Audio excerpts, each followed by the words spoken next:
আসসালামু আলাইকুম। আজকে রবিবার, এপ্রিল মাসের 2025 এপ্রিল মাসের প্রথম সপ্তাহের রবিবার। আপনার সামনে হাজির হলাম দুইটি কথা বলার জন্য।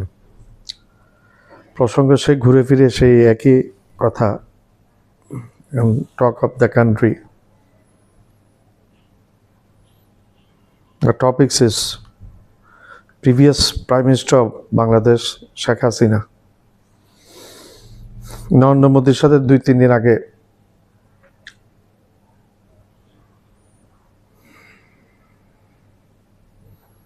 মিটিং হয়েছে আমাদের প্রধান উপদেষ্টা ডক্টর মোহাম্মদ ইউনূস সাহেবের সাথে। সেই মিটিংয়ে আমরা দেখলাম সাইডলাইনে নরেন্দ্র মোদী ওনার পুরা সফরে যে কর্মকর্তা যারা ছিলেন তাদেরকে নিয়ে বসেছিলেন ডক্টর মোহাম্মদ ইউনূস সাহেবের আগমনের অপেক্ষায়। কিছুক্ষণ পরে ডক্টর মোহাম্মদ ইউনূস সাহেব আসলেন এবং নরেন্দ্র মোদী সরকারের সমস্ত লোকজন দাঁড়িয়ে সম্মান দেখালেন। এটা একটা নর্মাল ব্যাপার, কারণ ভারতের সাথে আমাদের সম্পর্ক শেখ হাসিনা পরবর্তীতে খারাপ হয়ে যাওয়াতে আমাদের এগুলো বলতে হয়, নাহলে এগুলো একটা কূটনৈতিক শিষ্টাচারের মধ্যে পড়ে এই সমস্ত জিনিসগুলা। তো যা হোক, মিটিংটা হওয়া দরকার ছিল, সেটা ভারতের জন্য প্রয়োজন ছিল, তদ্রূপ বাংলাদেশের জন্য প্রয়োজন ছিল। আর ভারত তার প্রতিবেশী বাংলাদেশকে চেঞ্জ করতে পারবে না। একইভাবে আমরা যদি দেখি বাংলাদেশ তার প্রতিবেশী ভারতকে চেঞ্জ করতে পারবে না, পরিবর্তন করতে পারবে না। ভৌগোলিকভাবে আমরা একে আরেক দেশের প্রতিবেশী। এখন নরেন্দ্র মোদীর সাথে ডক্টর মোহাম্মদ ইউনূস সাহেবের সাথে কথা হয়েছে, অনেক কথাবার্তা হয়েছে, দীর্ঘ 40 মিনিটের মতো কথা হয়েছে, যেটা আমরা জানতে পেরেছি। তো এখন প্রশ্ন হচ্ছে কি কথা হয়েছে। হ্যাঁ, এখন কি কথা হয়েছে সেটা যদি আমরা একটু যাই বিস্তারিত, তাইলে দেখতে পাই যে নরেন্দ্র মোদীর কাছে ডক্টর মোহাম্মদ ইউনূস সাহেব প্রথম যে কথাটি বলেছেন সেটা হচ্ছে শেখ হাসিনাকে ফেরত দেওয়ার জন্য। সেই বাংলাদেশের গণহত্যার অন্যতম নির্দেশদাতা, প্রধান নির্দেশদাতা। তার নির্দেশে বাংলাদেশে 1,500 মতো ছাত্র নিহত হয়েছে এবং এর মধ্যে কিছু সংখ্যক জনতা ছিল, আর 100 কতজন নাকি 200 কাছাকাছি শিশু ছিল, শিশুরা রেহাই পায়নি। তো তার নামে এখানে 150-র উপর হত্যা মামলা আছে।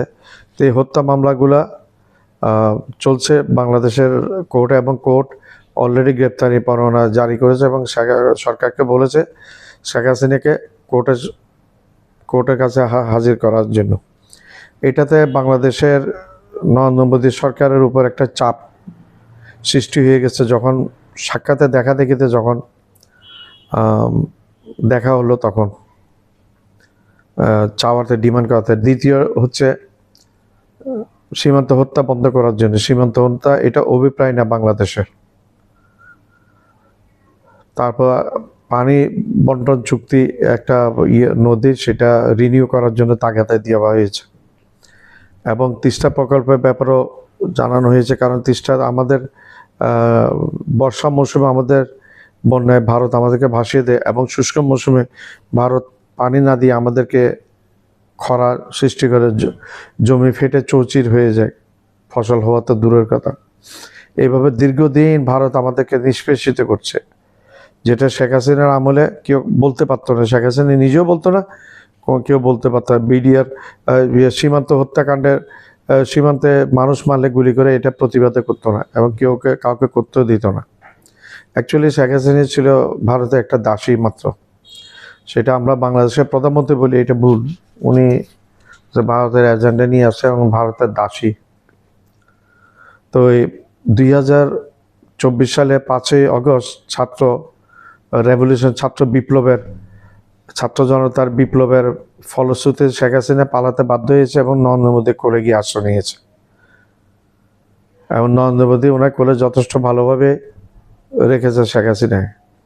কিন্তু এখন কথা হলো এই শেখ হাসিনার কারণে আমাদের বাংলাদেশ ভারতের মধ্যে সম্পর্কটা একেবারে নাজুক, বাংলা স্বাধীন হওয়ার পর থেকেই এই ইতিহাসের মধ্যে একেবারে নাজুক অবস্থায় পৌঁছে গিয়েছে।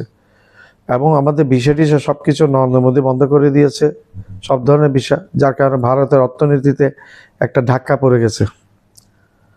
এখন ওনারা ভিসা বন্ধ করে দিয়েছে, আমাদেরকে চীনে চিকিৎসার জন্য ভিসা খুলে দিয়ে চীনের একদিনের মধ্যে চীনের ভিসা পাওয়া যাচ্ছে। কুমিং প্রদেশে 3টা হাসপাতাল রেডি করেছে বাংলাদেশের রোগীদের জন্য।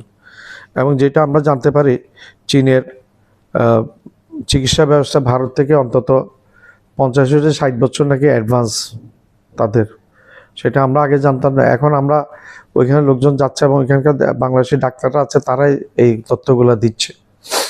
যা হোক, ভারত নিজের ব্যবসা হারাচ্ছে এবং পাকিস্তানের সাথে বাংলাদেশের এর পরিপ্রেক্ষিতে ঘনিষ্ঠতা অনেক বেশি বেড়ে গেছে, অনেক বেশি বেড়ে গেছে। ভারতের দাবি অনুযায়ী ভারতের দাবি অনুযায়ী বাংলাদেশে পাকিস্তানের গোয়েন্দা সংস্থার প্রধান জেনারেল আসিফ সাহেব এসে ভিজিট করে গিয়েছেন। বলছে এটা গাজীপুর অর্ডিন্যান্স ফ্যাক্টরিতে ভিজিট করে গেছেন এবং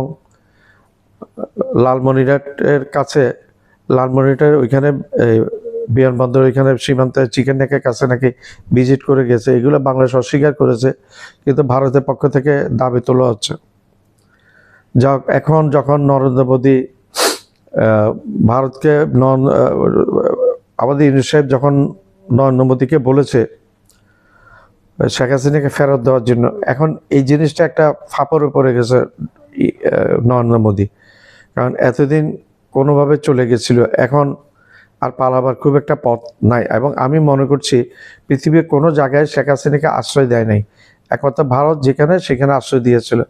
এখন এই পরশুদিনের মিটিংয়ের পর থেকে ভারতের শেখ হাসিনার আশ্রয়ের জায়গাটাও সংক্ষিপ্ত হয়ে গেল, আশ্রয়ের জায়গাটাও নিরাশ্রয়ের জায়গাতে পরিণত হয়ে গেল, যেটা আমরা দেখতে পাচ্ছি এবং প্রেডিক্ট করছে অনেকেই। আর ভারত কি করবে? ভারতের সাথে বাংলাদেশের সম্পর্ক ততদিন ঠিক হবে না যতদিন শেখ হাসিনাকে ফেরত না দেয়। এখন ভারত নিজের ইয়েটা বুঝতে পেরেছে এবং নরেন্দ্র মোদী ডক্টর মোহাম্মদ ইউনূস সাহেবকে আরেকটা কথা বলেছিলেন যে শেখ হাসিনা ক্ষমতায় থাকা অবস্থায় আপনাকে অনেক রকম বেইজ্জতি করতো, এটা আমরা জানি, কিন্তু আমরা আপনাকে ইজ্জতের চোখে দেখি, আপনাকে আমরা রেসপেক্ট করি। এই কথাগুলো বলেছে, এগুলোর একটা তাৎপর্য বহন করে। ভারত যেটা মনে হচ্ছে ভারত শেখ হাসিনা থেকে মুখ ফিরিয়ে নিয়েছে, কারণ শেখ হাসিনা এখন আর কিছুই নেই। শেখ হাসিনা হচ্ছে একটা ডাস্টবিনে পতিত একটা জঞ্জাল ছাড়া আর কিছুই নেই ভারতের কাছে। এখন ভারত তাদের রেশন খরচ করে অনর্থক বসে বসে খাওয়াচ্ছে। আমরা নরেন্দ্র মোদীকে আমরা বলি, আপনি আর কাল বিলম্ব না করে শেখ হাসিনাকে বাংলাদেশের কাছে প্রত্যাবর্তন চুক্তির আওতায় বাংলাদেশের কাছে হস্তান্তর করেন। এতে আপনারাও বাঁচবেন, আমরাও বাঁচবো এবং ব্যবসা বাণিজ্য দুই দেশের মধ্যে উত্তরোত্তর বৃদ্ধি পাবে। কী লাভ হয়েছে? আপনারা আমাদের সাথে শত্রুতা করে চীনের সাথে আমাদের ঘনিষ্ঠতা অনেক বেশি, আপনারা আমাদের সাথে বন্ধুত্ব না করে আমরা চলতে পারবো, ওই অবস্থা হয়ে গেছে আমাদের। পাকিস্তানের সাথে বন্ধুত্ব সম্পর্ক হয়ে গেছে, পাকিস্তানের সাথে সামরিক অস্ত্রাদি পাকিস্তান থেকে কেনার উদ্যোগ নিচ্ছে, ফাইটার প্লেন কেনার উদ্যোগ নিয়েছে চীন থেকে, ফাইটার প্লেন চীন থেকে অস্ত্র, এবং পাকিস্তান বাংলাদেশের মিসাইল কারখানা করার প্রস্তাব দিয়েছে। একইভাবে চীনও মিসাইল কারখানা করার প্রস্তাব দিয়েছে এবং তুরস্ক বাইরে একটা ড্রোন দিয়েছে বাংলাদেশকে এবং মিসাইল কারখানা বানিয়ে দেওয়ার প্রস্তাব দিয়েছে। চীন এবং তুরস্ক বলছে বাংলাদেশে বড় হাসপাতাল বানিয়ে দিবে তারা অত্যাধুনিক, এবং ইরান বলছে ভারতের থেকে তারা উন্নত চিকিৎসা দিবে অনেক কম খরচে। তো এখন ব্যাংকক বলেছে তারা ওইখানে যেতে বাংলাদেশ থেকে চট্টগ্রাম থেকে 1 ঘন্টা সময় লাগবে, তাদের ওই প্রদেশে তারা উন্নত চিকিৎসা দেওয়ার জন্য মুঠিয়ে আছে বাংলাদেশে কবে আসবে। তো এখন সময়ের ব্যাপার। আমার যেটা মনে হচ্ছে শেখ হাসিনাকে বাংলাদেশের হাতে হস্তান্তর করাটা এখন নরেন্দ্র মোদীর একটা সময়ের ব্যাপার, ভারতের একটা সময়ের ব্যাপার। কারণ ভারত ফাঁপড়ে পড়ে গেছে, ভারতের চিকেন নেক নিয়ে আমাদের প্রধান উপদেষ্টা ডক্টর মোহাম্মদ ইউনূস সাহেব বলেছেন বাংলাদেশকে অস্থিতিশীল করলে এটা ভারতের জন্য মঙ্গলজনক হবে না।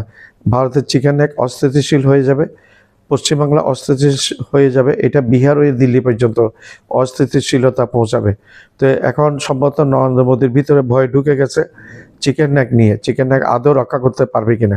কারণ এদিকে বাংলাদেশ যথেষ্ট শক্তিশালী হয়েছে, ওইদিকে চীনও এটা বিচ্ছিন্ন করার জন্য ওট পেতে আছে। তো আমরা দেখি যত তাড়াতাড়ি, এখন আমার যেটা মনে হচ্ছে সেটা হচ্ছে খুব দ্রুত শেখ হাসিনাকে, হয়তো আর বেশি সময় নেই, ভারতের দরজা শেখ হাসিনার জন্য বন্ধ করে দিবে, অর্থাৎ শেখ হাসিনাকে বাংলাদেশের সরকারের কাছে প্রত্যর্পণ চুক্তির মাধ্যমে হস্তান্তর করবে। ধন্যবাদ। আমার চ্যানেলটা লাইক করবেন, সাবস্ক্রাইব করবেন, শেয়ার করবেন, বেল আইকনটা প্রেস করবেন, সাবস্ক্রাইব করতে ভুলবেন না।